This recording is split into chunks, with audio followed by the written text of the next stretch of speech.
Good evening, class. My presentation today is on major depressive disorder. Major depressive disorder is one of the most prevalent mental disorders in the world.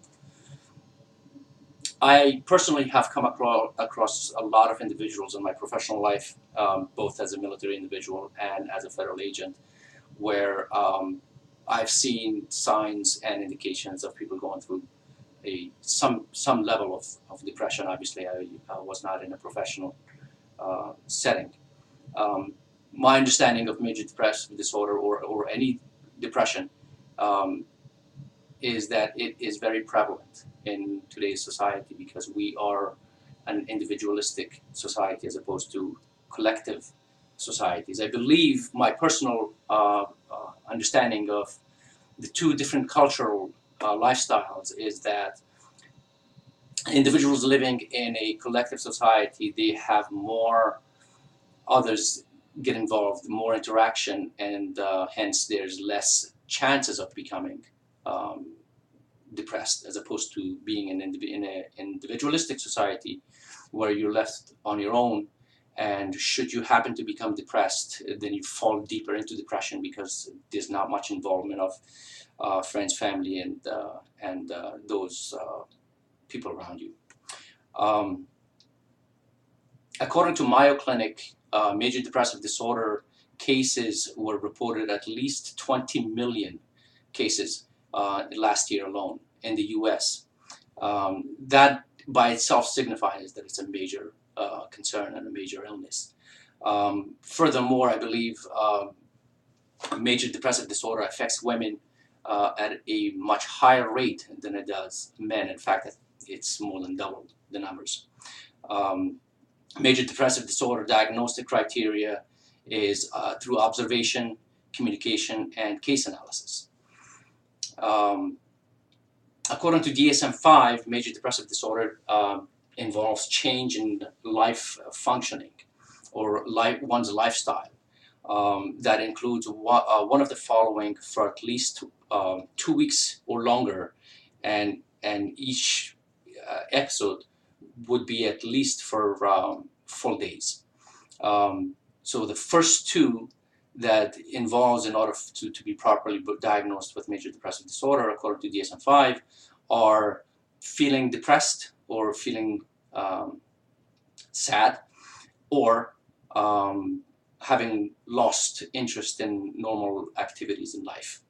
And in addition to these two elements, four more of the following needs to be observed or reported in order to be classified according to DSM-5 with major depressive disorder. And these are significant weight loss or weight gain, persistent change in sleep, restlessness, feelings of being fatigued, um, excessive feelings of guilt, shame, or just overall feeling of being worthless, difficulty with concentration or decision making, and having suicidal thoughts or suicidal ideations. The three major steps involved in dealing with major depressive disorder are assessment, diagnosis, and treatment. Our textbook indicates that assessment involves gathering information, drawing conclusions about traits, skills, hobbies, emotional states, and overall psychological problems that the patient brings into the clinic. Assessment also involves observation, interview, and mental health examination.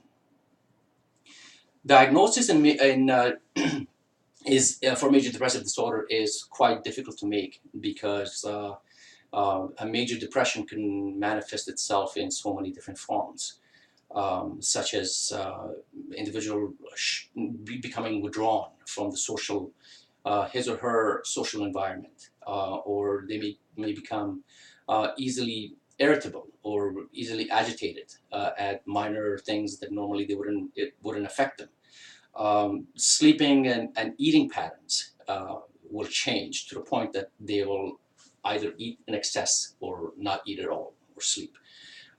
Treatment options include that the um, there's obviously therapy at the beginning, and if therapy does not work, then you want to introduce medication. Um, and statistically, a lot of times, medication and psychotherapy are given in conjunction to one another. And the last resort, I believe, is electroconvulsive shock therapy. Um, I also would like to note that it is imperative for all mental health professionals to be cognizant of the legal and ethical implications of their decisions and actions when it relates to um, major depressive disorder. What do I mean by that?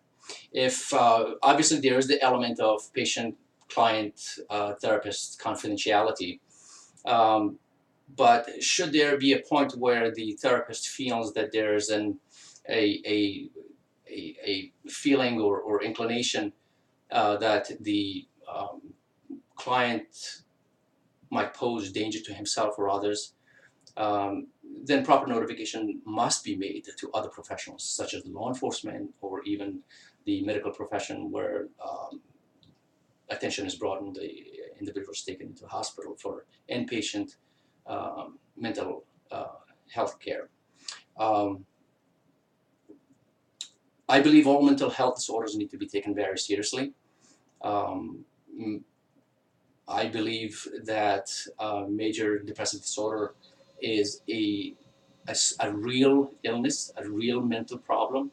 Although the number of cases are not reported um, as they should be, um, assessment and diagnosis need to be accurately made, and individuals, especially in the healthcare community, need to be aware and look out for signs and clues for patients or clients going through major depressive disorder. Thank you.